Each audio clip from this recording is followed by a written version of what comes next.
Marathi monitor या YouTube चॅनलवर तुमचं स्वागत आहे. सार्वजनिक आरोग्य विभाग गट क व ड बद्दल नवीन प्रसिद्धीपत्रक प्रसिद्ध झालेलं आहे कागदपत्र तपासणीबद्दलचं. तर फायनल ॲन्सर की अजूनपर्यंत याची आलेलं नाही आहे. लॉग इन करून तुम्ही देखील चेक करू शकता. जशी येईल तशी तुमच्यापर्यंत व्हिडिओ बनवून माहिती दिली जाईल. परंतु त्याच्या अगोदर तुम्हाला महत्त्वाची त्यांनी माहिती दिलेली आहे की काय काय डॉक्युमेंट लागू शकतात. तुमची या ठिकाणी मित्रांनो पहिले ॲन्सर की आलेली असं याच्यामध्ये म्हटलं आहे. त्यानंतर ॲन्सर कीवरती तुम्ही ऑब्जेक्शन देखील घेतलेले आहेत. आता मित्रांनो जे ऑब्जेक्शन घेतले ती कार्यवाही करण्यात येऊन तुमची फायनल ॲन्सर की अंतिम उत्तरपत्रिका तुमच्या लॉग इन आय डीमध्ये दिली जाणार आहे. ती कधी येईल त्याबद्दल इथं माहिती दिली नाही, परंतु लवकरच प्रसिद्ध होईल. जशी प्रसिद्ध होईल तशी तुम्हाला व्हिडिओ बनवून माहिती दिली जाईल. मग फायनल ॲन्सर की आली की ज्या पदांची एकापेक्षा जास्त सत्रांमध्ये परीक्षा झालेल्या आहेत अशा पदांचं नॉर्मलायझेशन केलं जाणार आहे आणि त्यानंतर मग तुमचं कार्यालयनिहाय पदनिहाय गुणवत्ता यादी निवड यादी प्रसिद्ध केली जाईल. मग मित्रांनो या ठिकाणी तुम्हाला कागदपत्र तपासणीकरिता बोलवलं जाणार आहे. तर त्याच्यासाठी तुमचा वेळ जाऊ नये म्हणून या ठिकाणी तुम्हाला डॉक्युमेंट काय काय लागणार आहेत त्याची माहिती त्यांनी यामध्ये दिलेली आहे.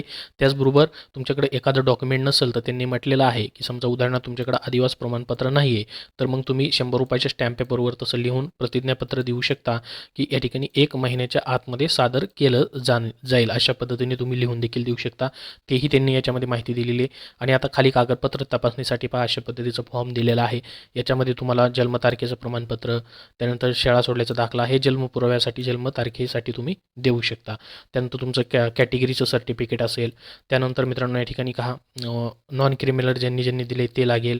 डोमासाईल, त्याच्यानंतर सर्व शैक्षणिक प्रमाणपत्र तुमची, अनुभवाचे प्रमाणपत्र आवश्यक असणाऱ्या पदासाठी, रजिस्ट्रेशन प्रमाणपत्रे जसे की नर्सिंग, फार्मसीसाठी, डेंटल काउन्सिलसाठी अशा पद्धतीने मित्रांनो हे रजिस्ट्रेशन झालेलं ज्या ज्या पदांसाठी आवश्यक आहे ते लागेल.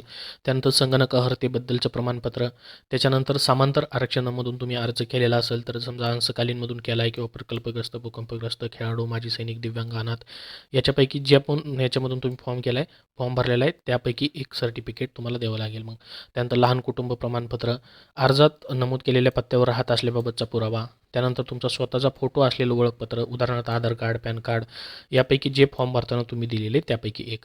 त्यानंतर स्वतःचे पासपोर्ट साईज 2 फोटो लागतील. नावात बदल असल्यास गॅजेट लागेल किंवा विवाहामुळे नावात बदल झाला असेल तर विवाह प्रमाणपत्र द्यावं लागणार आहे. तर यापैकी जी तुमची आवश्यक डॉक्युमेंट आहेत तुम्हाला पाहिजेत आणि त्यानुसार डॉक्युमेंट देखील तुम्ही तयार करून ठेवू शकता. तर अगोदरच ही सर्व माहिती दिलेली आहे. या ठिकाणी पहा हे प्रसिद्धीपत्रक आलेलं आहे.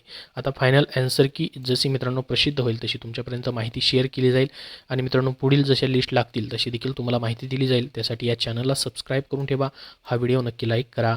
धन्यवाद.